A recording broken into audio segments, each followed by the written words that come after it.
चलिए खबरें शुरू करते हैं, उससे पहले नजर डालते हैं आज की हेडलाइन पर। सीआरपीएफ में 342 पैरामेडिकल स्टाफ जवानों का शपथ समारोह। 18 सप्ताह की कठोर ट्रेनिंग के बाद अब देश के लिए समर्पित।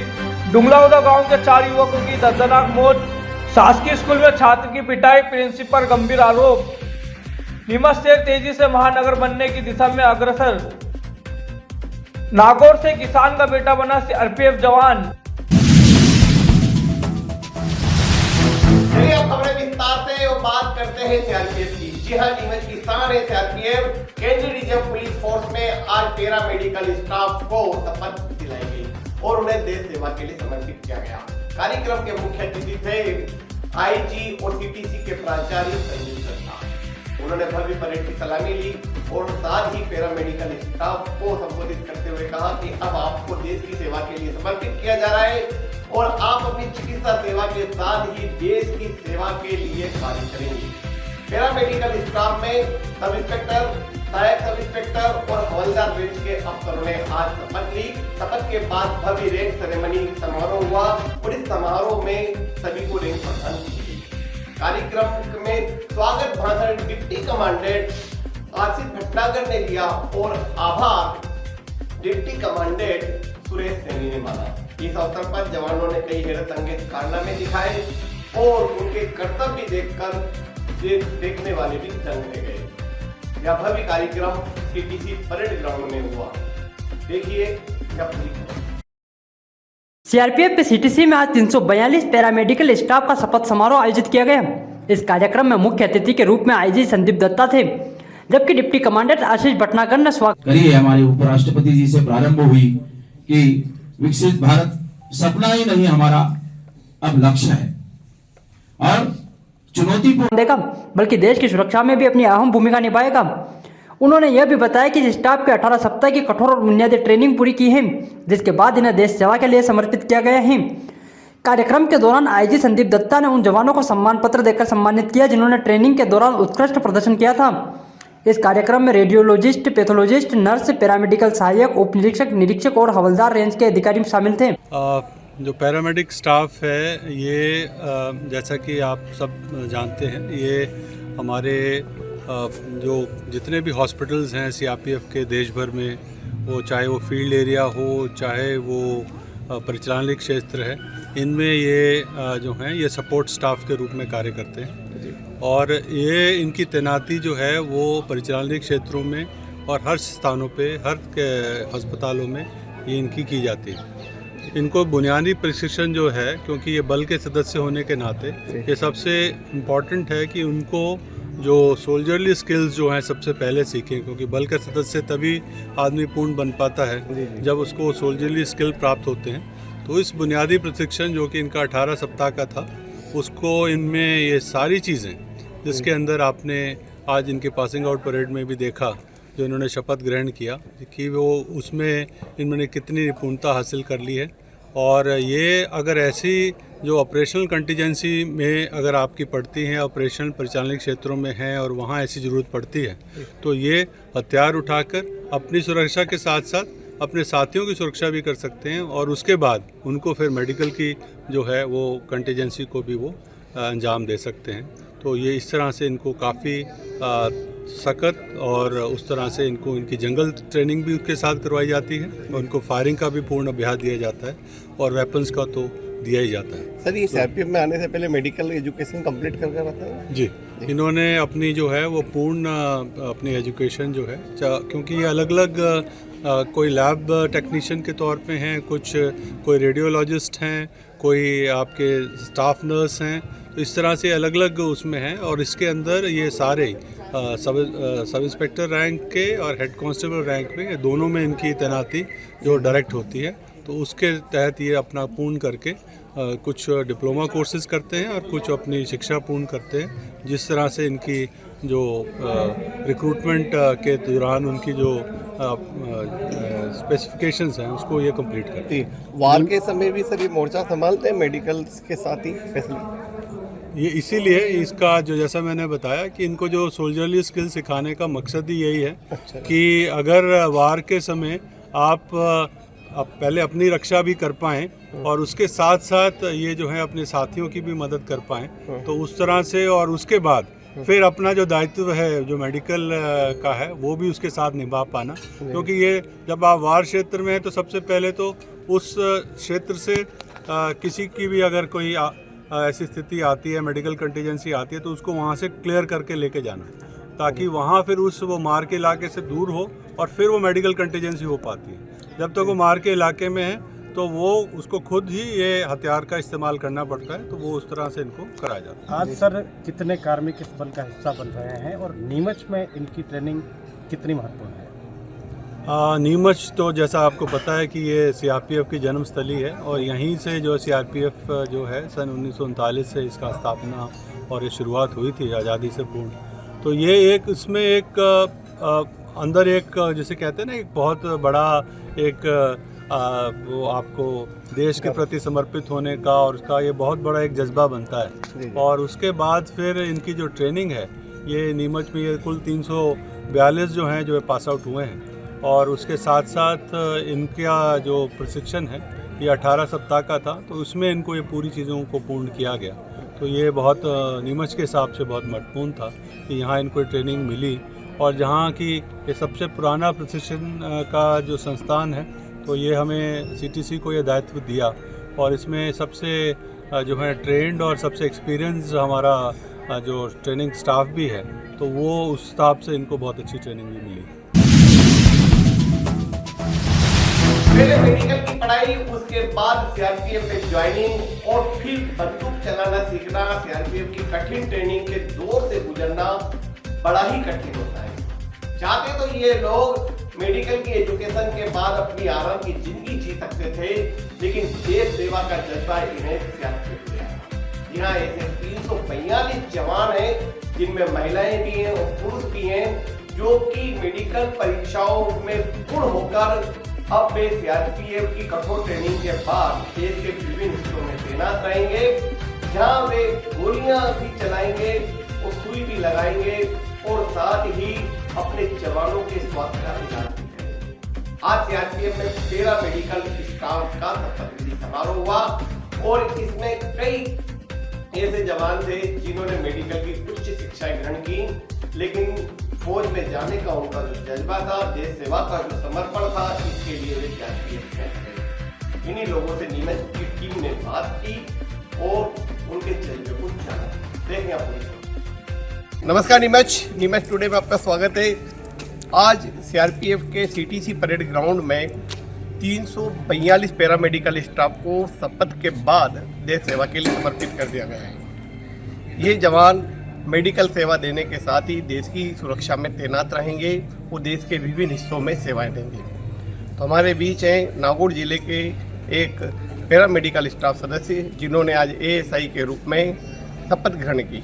आइए बात करते हैं उनके परिजनों से और जानते हैं किस तरह की ट्रेनिंग हुई। क्या शुभ नाम आपका? PR Kaswan, ASI lab technician. अच्छा, एएसआई लैब टेक्नीशियन। क्या आपने कहाँ तक एजुकेशन ग्रहण की? मैंने BSc plus diploma in medical laboratory technology. कहाँ से ये किया? National institute of medical sciences Jaipur से। सर, उसके बाद आप चाहते तो मेडिकल सेवा के क्षेत्र में ही रहते, लेकिन सीआरपीएफ ही क्यों चुना? सर, देश की सेवा के लिए और देश के जवानों की स्वास्थ्य के लिए ये फिट चुना ऐसा। तो देखा गया है कि मेडिकल सेवा में जो लोग रहते हैं वो सुरक्षित नौकरी करना चाहते हैं, अस्पतालों में या सरकारी नौकरी में भी तो सिविल हॉस्पिटलों को ज़्यादा प्राथमिकता देते हैं। ऐसे में सीआरपीएफ एक रिस्क वाली जॉब रहती है। घर में परिवार में कोई है जो उनसे प्रेरणा मिली हो? हाँ सर, मेरे अंकल है जो यहीं पोस्टेड है, श्री रत्नाराम कसवान। अच्छा। तो वो हेड कांस्टेबल है और उनको देखते हुए हम बड़े हुए हैं। अच्छा। और फिर मैं पहले सिविल के अंदर सेंट्रल गवर्नमेंट के अंदर पोस्टेड था, सेंट्रल यूनिवर्सिटी ऑफ राजस्थान। अच्छा। जो किशनगढ़ बांदर सिंदरी के अंदर स्थित है। अच्छा। उसके बाद में मुझे यहाँ अपॉर्चुनिटी मिली और मैं उसको बेहतर समझ सका कि सीआरपीएफ में मैं अच्छे से सेवा दे सकूँ। जी। अच्छा, आपके अंकल यहीं पे नहीं, मैं सीआरपीएफ में एडम बेस में। सर जी जी। हाँ, रत्नाराम जी। रत्नाराम। अच्छा अच्छा, उनसे प्रेरणा मिली। सर जी जी। आप फादर हैं? जी। क्या शुभ नाम लिखते हैं सर? सुखाराम जी। क्या करते हैं आप? खेती को काम खेती। आपने सपना देखा था कि आपका बेटा सीआरपीएफ में जाएगा, देश की सेवा करेगा? माँ तो कोशिश कर ली, आप करिए। ऐसा नहीं, तो जैसे ये स्वास्थ्य सेवा के क्षेत्र में है, मतलब मेडिकल सेवा के क्षेत्र में, और फिर सीआरपीएफ में जाना कहीं ऐसा तो नहीं लगा कि क्योंकि वो एक अच्छी नौकरी होती? मानना तो ध्यान में तो जान कौन सा कर दीजिए। अच्छा अच्छा, आपका नाम? कमला राम जी। तो आप मम्मी हैं? हाँ मम्मी। आपने सोचा था कि आपका बेटा जो मेडिकल सेवा के साथ ही सीआरपीएफ में जाएगा? हाँ, पाल पोस ने मोटा कर दिया और हमने जनता की सेवा करी। ऐसा? अच्छा अच्छा। तो आपने देख सकते हैं नागौर जिले का यह परिवार है, और इस परिवार ने एक सपना देखा था कि उनका बेटा मेडिकल सेवा क्षेत्र के साथ ही देश की सेवा करे, इसलिए मेडिकल एजुकेशन पूरी करने के बाद वे सीआरपीएफ को चुना, और सीआरपीएफ में रहकर दोनों सेवा करेंगे, जहां घायल जवानों को स्वस्थ करेंगे वहीं देश की सेवा में भी तैनात रहेंगे। नीमच टुडे के लिए राजा कुरैशी के साथ राकेश सोन की रिपोर्ट। नीमच जिले के मनासा तहसील का एक गांव है खड़ावदा। आज खड़ावदा में मातम पथराए, हर घर में सिसकियां गूंज रही है और हर शख्स रो रहा है। इस गांव के 4 सपूत दर्दनाक हादसे के शिकार हुए, और चारों के सब जब गांव में आए तो पूरा गांव रो पड़ा। एक ही परिवार के चारों व्यक्तियों की दर्दनाक हादसे में मौत हो गई, और आज चारों का अंतिम संस्कार किया गया। एक ही परिवार के इन चारों भाइयों की इस मौत पर पूरे गांव में मातम पथरा है, हर आंख में आंसू। देखिए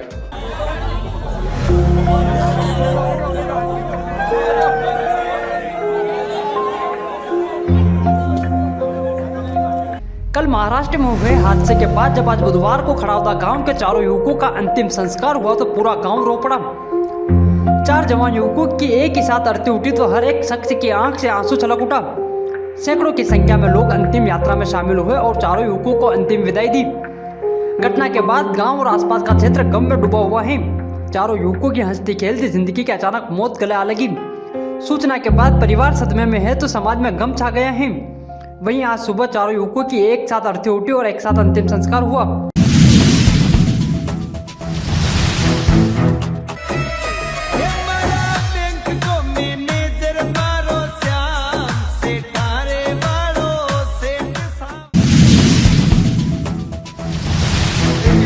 स्वागत है। चलिए बढ़ते खबरों की ओर। नीमच क्षेत्र गांव रेवली देवली के एक शासकीय स्कूल में एक गंभीर और चिंताजनक घटना सामने आई है, जिसमें स्कूल के प्रिंसिपल राधेश्याम धाकड़ पर एक छात्र हिमांशु नागदा को बेवजह और बुरी तरह से पीटने का आरोप लगाया गया है।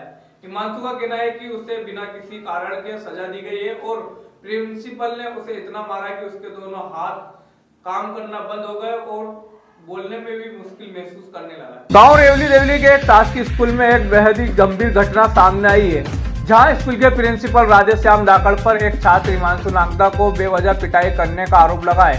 हिमांशु ने बताया कि प्रिंसिपल सर ने उसे बिना किसी वजह के इतना मारा कि उसके दोनों हाथ काम करना बंद हो गए और वह बोलने में भी तकलीफ महसूस करने लगा। हिमांशु ने बताया कि वहां स्कूल में खिड़की का कांच नहीं तोड़ने के बावजूद उसे इस आरोप में सजा दी गई। उसने कहा कि एक अन्य छात्र ने कांच तोड़ा था, लेकिन प्रिंसिपल ने उसे दोषी मनाते हुए बुरी तरह मारा। हिमांशु ने यह भी कहा कि उसे प्रिंसिपल ने सर पर घुमा घुमाकर मारा और हाथ मोड़कर कई बार पीटा, जिससे वह घायल हो गया। क्यों मारा? वो एक लड़के ने दूसरे ने कांच फोड़ा और नाम मेरा ले लिया, इसलिए मारा। कहाँ पर मारा? कहाँ पर? सिर पर और हाथ पर, और उंगलियां मोड़ दी और लात की दी पैर पर। लात सीधी पैर। सर को बोला नहीं कि मैंने नहीं फोड़ा? मैंने बोला तो भी बात नहीं मानी और घूमे घूमे के सिर पे रखी। सिर पे मारा और हाथ पैर भी मारा? हाँ, उंगलियां मोड़ दी। उंगलियां भी मोड़ दी? हाँ, और मेरी बोली बंद हो गई थी और फिर कैमरे से साइड में ले जाके मारा। कैमरे साइड में लाया? तो कौन सा सर ने मारा? राधेश्याम धाकड़, प्रिंसिपल सर। कौन से सर बचाने भी आए थे? कौन से सर ने? बचाने कनिक सर ने बोला कि अब मत मारो, रोका हूँ। अच्छा, अभी काका लगी है? अभी हाथ में भी सीधे हाथ दर्द कर रहा और पैर दर्द कर रहा है और सिर में मारी, जो बोलती बंद हो गई थी। सिर में मारी? हाँ। फिर इसके बाद आपने किनको सूचना दी? वहाँ फिर मैं घर आने के लिए बाहर निकला, फिर घर आने नहीं दिया उन्होंने, वहाँ पे रोक लिया। घर पे भी नहीं जाने दिया? हाँ। फिर उसके बाद उन्होंने पापा को फोन लगाया, फिर पापा ने मेरे को भेजा अंकल को। अभी शरीर में कहाँ चोट है? कहाँ दर्द हो रहा है? अभी हाथ में दर्द हो रहा है और पैर दुख रहा है और सिर भी दुख रहा है। ठीक है, क्या नाम है आपका? हिमांशु नागदा। ये मेरा बच्चा है हिमांशु नागदा, 9th कक्षा में पढ़ता है सरकारी स्कूल में। तो इसका वो प्रिंसिपल साहब है, वो बोल रहे हैं सरकारी स्कूल के कि इसने कुछ कांच वाच तोड़ा है खिड़की वगैरह का। उस हिसाब से इसकी मैं 11 साढ़े 11 बजे गया था, पौने 11 बजे, तो वहाँ मैंने उनको समझा दिया था, बच्चे को भी ये किया सब। उसके बाद मामला सब शांत हो गया। उसके बाद उन्होंने 3 बजे के करीबन इस बच्चे को बहुत पीटा, इसके हाथ वाथ तोड़ दिए, इसके पैर को लातों से इसका पैर भी ये कर दिया, इसके मुक्के लगाए माथे में, और ये बोल भी नहीं पा रहा था सही तरीके से। उस हालत में मेरा भाई लेने गया था, फिर मास्टर का फ़ोन आया, मैं सावरा जी के लिए निकल गया था 3 साढ़े 3 बजे। तो फिर उन्होंने मार साहब ने मेरे फ़ोन लगाया और बोला कि यार इस बच्चे को ले जाओ, ये थोड़ा सा ऐसा ही हो रहा है मास्टर का। तो हाँ, तो फिर इस भाई को भेजा, तो ये भाई गया था वहाँ और इसने पूरी वो देखी। कौन से गांव का स्कूल है, कौन है प्रिंसिपल वहाँ के प्रिंसिपल राधेश्याम जी धाकड़ है, और रेवली देवली स्कूल। कौन सी क्लास में पढ़ता है आपका वाला? 9th में पढ़ता है। स्कूल का क्या नाम है? शासकीय उच्चतर माध्यमिक विद्यालय। कहाँ चोट आई? और एक मास्टर ने भी बचाव किया, दोनों हाथों में आई है इसके, और इसके पैर में आई है, सिर पे मुक्के लगाए थे, ये तुतला तुतला बोलने लगा है और बहुत घबरा गया। आपको कब घटना का पता चला, आप कब पहुँचे? मैं यहाँ आ गया, ये सिटी था, मेरे को फ़ोन आ गया था मार साहब का। उसके बाद मैंने कहा पहले तुरंत आप यहाँ पे लाओ, ये लेके आए, और मेरे को आधे पौने घंटे बाद अभी क्या हुआ, FIR वगैरह दर्ज करवाई क्या? हाँ, हमने यहाँ पे FIR दर्ज करवाई है, और हम अब ये पहली बार ही मारपीट की गई या इससे पहले भी कोई मामला आया था बच्चे के साथ मारपीट करने का? नहीं, पहली बार की है ये, अभी तो पहली बार ही की है। हाँ। क्या नाम है आपका? मेरा नाम मन्नालाल नागदा। नीमच शहर अब तेजी से महानगर बनने की दिशा में अग्रसर हो रहा है। विकसित भारत 2047 पर जनसंवाद कार्यक्रम हुआ, जिसमें विधायक दिलीप सिंह परिहार, नगर पालिका अध्यक्ष स्वाति चोपड़ा और SDM ममता खेड़े ने शहर के विकास पर चर्चा की। नीमच शहर अब तेजी से महानगरी बनने की दिशा में अग्रसर हो रहा है। चिकित्सा महाविद्यालय, पायलट ट्रेनिंग सेंटर, शहरी फोर लेन और रिंग रोड निर्माण के सफल प्रयासों के साथ नीमच का विजन 2047 डॉक्यूमेंट तैयार किया जा रहा है। प्रधानमंत्री नरेंद्र मोदी और मुख्यमंत्री शिवराज सिंह चौहान के निर्देशों के तहत यहां डॉक्यूमेंट तैयार हो रहा है, जो शहर के विकास को और गति प्रदान करेगा। यहां बात विधायक दिलीप सिंह परिहार ने तहसील कार्यालय में आयोजित जनसंवाद कार्यक्रम में कही। इस कार्यक्रम में नीमच नगर पालिका अध्यक्ष स्वाति चोपड़ा, SDM ममता खेड़े, मुख्य नगर पालिका अधिकारी महेंद्र वशिष्ठ, जनप्रतिनिधि, पार्षद, गणमान्य नागरिक, सर्व सेवा संस्था के प्रतिनिधि, साहित्यिक एवं सामाजिक संस्थाओं के सदस्य, मीडिया के साथी और विभिन्न क्लबों के एवं व्यापारी संगठनों के प्रतिनिधि उपस्थित थे। मैं धन्यवाद दूंगा हमारे देश के यशस्वी प्रधानमंत्री माननीय नरेंद्र मोदी जी को कि उनने आने वाले 2047 में नीमच कैसा हो, इसके लिए विजन सुझाव मांगे हैं। उन सुझावों को लेकर आज बैठक बुलाई गई थी। एक जनपद स्तरीय बैठक जनपद में बुलाई गई थी, जहां हमारे जनप्रतिनिधि जो सरपंच है, कहते हैं ना पंच सरपंच, गांव में देश बसता है, तो वहां हमने सुझाव लिए। वहाँ जनपद अध्यक्ष जी थे, जनपद सदस्य थे। वो यहाँ आज हमने नगर की एक बैठक बुलाई थी, जिसमें शिक्षाविद है, डॉक्टर है, पत्रकार बंधु है, सामाजिक कार्यकर्ता है, जनप्रतिनिधि है। उनके जो कंक्रीट सुझाव आए मिशन 2047 में, उनको धरती पर उतारने का काम हम करेंगे। आज नीमच कहीं न कहीं बढ़ता हुआ नज़र आ रहा है। आप देख रहे थे कि नीमच की कोई कल्पना नहीं की जा सकती थी, वैसा नीमच हुआ है। आज नीमच के दोनों ओर बाईपास निकल रहे हैं, नीमच में रिंग रोड बन रही है, नीमच में दाब युक्त सिंचाई योजना मंजूर हो गई है, नीमच में मेडिकल कॉलेज है, नीमच में पायलट टेस्ट। अब आने वाले समय में क्या हो, तो यहाँ से हवाई जहाज भोपाल कैसे चले मिशन 2047 में, हवाई अड्डे का विस्तार कैसे हो, इसके सुझाव आए। ये नाला है, इसका गहरीकरण कैसा हो, ITI बच्चों के लिए और क्या हो, कृषि में क्या हो, ऐसे सारे सुझाव लोगों अच्छे आए सुझाव। उन सुझावों पर हम बिल्कुल कंक्रीट फाइल तैयार करेंगे, केंद्र में भेजेंगे, प्रदेश में भेजेंगे, और उनको आने वाले समय में धीरे धीरे करके लागू करेंगे। तो आने वाले समय में 2047 में मध्य प्रदेश कैसा हो, देश कैसा हो। आज देख रहे हैं हम, देश बदला सा नज़र आता है। देश के प्रधानमंत्री जी ने बड़े बड़े और भी बड़ी बड़ी सुरंगें बनाई है, कहीं ट्रेनें चल रही है, कहीं 4 लाइन, कहीं 6 लाइन, कहीं 8 लाइन। हम देख रहे हैं पीने के पानी जो भारत स्वतंत्र होने के बाद कहीं मिला नहीं था, आज हर घर में नल पहुंचा है। आज स्वच्छता के संबंध में जब प्रधानमंत्री ने झाड़ू उठाया था तो लोग कहते थे क्या होगा, मगर आज उसको कार्य रूप लिया है। तो आने वाले समय में हम देख रहे हैं कि जो उन सपना है, उन्होंने कहा है कि जो जनता सपना देख रही है, जो जनप्रतिनिधि सपना देख रहे हैं, उनसे सुझाव लेकर और उन सुझावों के माध्यम से जिले का, विधानसभा का, नगरीय स्थान का ये सारा विकास होने वाला है। और आज उसके संबंध में बैठक रखी गई थी। मैं ये कह सकता हूँ कि बैठक में बहुत अच्छे सुझाव आए, जिसमें पत्रकार हो, सामाजिक कार्यकर्ता हो, शिक्षाविद हो, जनप्रतिनिधि हो, एजुकेशन के संबंध में हो, मेडिकल के संबंध में हो, रोड मैप तैयार करने के लिए आज बहुत अच्छे सुझाव आए हैं। मैं इनको दिल की गहराइयों से धन्यवाद देता हूं। और आने वाले समय में यही जिला स्तरीय बैठक होगी, उसमें जो सुझाव होंगे उन सुझावों को लेकर हम आगे भेजेंगे और आने वाले समय में धीरे धीरे वो सारे पूरे होंगे। विजन डॉक्यूमेंट 2047 की आज हमने चर्चा करी और हमारे साथ सभी विभागों के प्रमुख लोग थे, प्रबुद्ध जन थे, जनप्रतिनिधि भी थे। तो बहुत अच्छी चर्चा हुई और जो नीमच जिले की आवश्यकताएं हैं आने वाले समय में, जो सपना हम देखते हैं कि हमारा नीमच कैसा हो, उस पर चर्चा हुई। बहुत सारे बड़े काम शहर में हुए हैं, लगातार प्रयास है और हमारे माननीय प्रधानमंत्री मोदी जी के नेतृत्व में देश का विकास हुआ है, नीमच का विकास हुआ है, मध्य प्रदेश का भी विकास हुआ है बहुत। लेकिन विकास एक सतत प्रक्रिया है, हमें और भी सपने देखने चाहिए। सपने देखते हैं तो सपने पूरे होते हैं।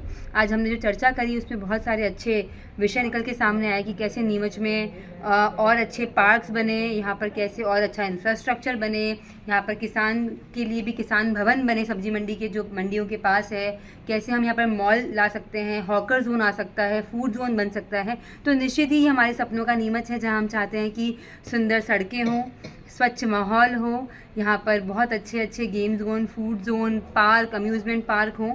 तो लगातार प्रयास कर रहे हैं और प्रयास करेंगे। और मास्टर प्लान में ट्रांसपोर्ट नगर बने, हब क्रिएट हो, मार्केट क्रिएट हो, तो एक ऐसा नीमच प्लान हो जो आने वाले जब 100 वर्ष पूरे होंगे भारत के, तब 2047 में नीमच भी जब ऐसा बने कि हमें उसको देखकर गौरव की अनुभूति हो और नीमच वालों को ये लगे कि हम एक अच्छे शहर में रहते हैं। और जैसा आपने, ईरानी जी खुद ने बहुत अच्छा सुझाव दिया, आपके सुझाव भी बहुत अच्छे थे कि पूरे मन से सभी को जुड़ना होगा, नागरिकों को जुड़ना होगा और सबको मिल के साथ आगे बढ़ना होगा। और जब सब मिलकर एक दिशा में आगे बढ़ते हैं तो ही प्रगति हो पाती है। से नो टू प्लास्टिक की मुहिम चलाएं, प्लास्टिक जैसे जहर को अपने घर में आने से रोकें और नागरिक भी अपनी जो भी उनके अधिकार और कर्तव्य हैं उनका पालन करें।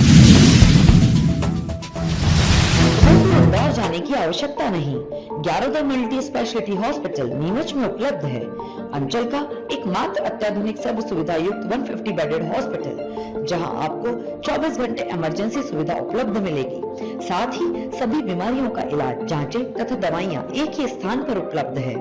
20 स्पेशलिस्ट डॉक्टर की विशाल व अनुभवी टीम के साथ उपलब्ध सेवाएं, अस्थि रोग, शिशु रोग, महिला एवं प्रसूति रोग, लेजर सर्जरी, न्यूरो एवं स्पाइन सर्जरी, यूरोलॉजी, जनरल एवं लेप्रोस्कोपी सर्जरी, क्रिटिकल केयर एवं ट्रॉमा, मुख कैंसर रोग, जनरल मेडिसिन, फिजियोथेरेपी। इसके अतिरिक्त 15 बेडेड अत्याधुनिक मशीनों युक्त ICU, ultra modern 7 bedded dialysis unit, 10 bed नवजात शिशु and ICU, 4 modular operation theatre, अत्याधुनिक लैब एवं रेडियोलॉजी विभाग, सर्व सुविधा युक्त वार्ड एवं प्राइवेट रूम, 24 घंटे एम्बुलेंस सुविधा, आयुष्मान सुविधा उपलब्ध, उचित उपचार उचित समय। 11 मल्टी स्पेशलिटी हॉस्पिटल।